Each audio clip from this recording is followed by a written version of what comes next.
Hi, welcome to சந்தா சமையல். நம்ம இன்றைக்கி பனாரசி டமாட்டர் சாட் எப்படி செய்கிறது பார்க்கலாம். ஸ்டவ் ஆன் பண்ணி கடாய் வச்சுருக்கேன். கடாய் சூடானதோ 2 டீஸ்பூன் நெய் சேர்த்துக்கலாம்.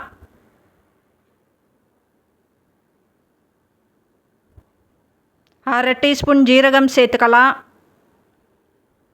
6 முந்திரி பொடியாக கட் பண்ணி சேர்த்துக்கலாம். சின்ன துண்டு இஞ்சி பொடியாக கட் பண்ணி சேர்த்துக்கலாம்.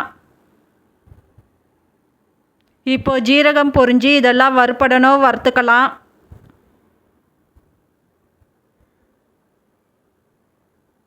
கால் டீஸ்பூன் மஞ்சத்தூள் சேர்த்துக்கலாம்.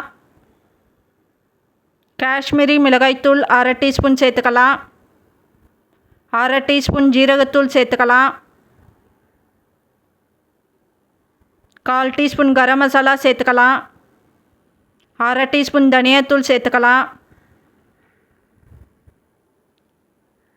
3/4 டீஸ்பூன் சாட் மசாலா சேர்த்துக்கலாம்.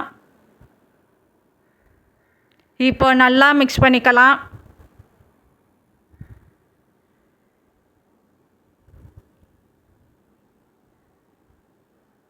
மூணு மீடியம் சைஸ் தக்காளி கட் பண்ணி சேர்த்துக்கலாம். தக்காளி சேர்த்துட்டு மிக்ஸ் பண்ணிக்கலாம்.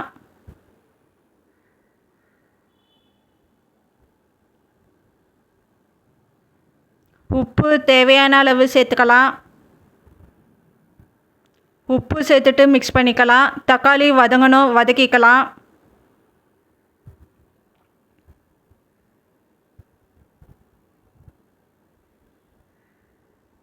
உருளைக்கிழங்கு 1 வேக வச்சு மசிச்சு எடுத்துருக்கேன், சேர்த்துக்கலாம். உருளைக்கிழங்கு சேர்த்துட்டு மிக்ஸ் பண்ணிக்கலாம்.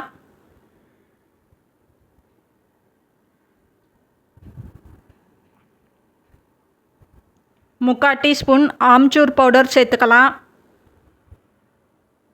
1 டம்ளர் தண்ணி சேர்த்துக்கலாம்.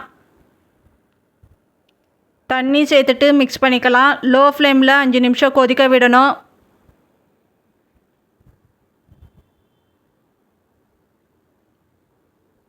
கொத்தமல்லி சேர்த்துக்கலாம். ஸ்டவ் ஆஃப் பண்ணிவிட்டு 1/4 பீஸ் லெமன் ஜூஸ் சேர்த்துக்கலாம். லெமன் ஜூஸ் சேர்த்துட்டு நல்லா மிக்ஸ் பண்ணிக்கலாம். இப்போ இதை இறக்கி வச்சிடலாம். இப்போ சுகர் சிரப் ரெடி பண்ணிக்கலாம். 1 டம்ளர் அளவு தண்ணி சேர்த்துருக்கேன். 1 கரண்டி சர்க்கரை சேர்த்துக்கலாம். சர்க்கரை கரையணும்.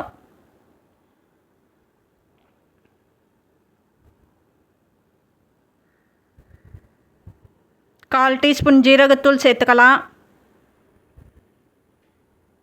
1/4 டீஸ்பூன் காஷ்மீரி மிளகாய்த்தூள் சேர்த்துக்கலாம். இப்போ நல்லா மிக்ஸ் பண்ணிக்கலாம். லோ ஃப்ளேமில் 3 நிமிஷம் கொதிக்க விடணும். இப்போ ஸ்டவ் ஆஃப் பண்ணிடலாம். இப்போ ரெடி பண்ணி வச்சுருக்கிற டமாட்டர் சாட்டில் நெய் சேர்த்துக்கலாம். சுகர் சிரப் சேர்த்துக்கலாம்.